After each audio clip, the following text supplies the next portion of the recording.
Hey guys, so I'm doing number 7, which is waiting for non-prime, which is on page 77 for week 5.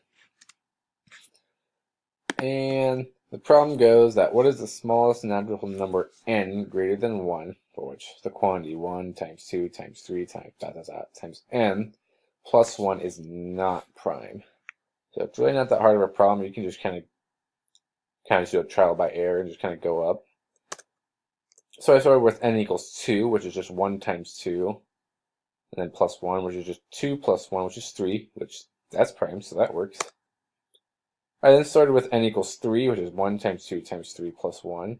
1 times 2 times 3 is 6, and 6 plus 1 is 7, so that's also prime.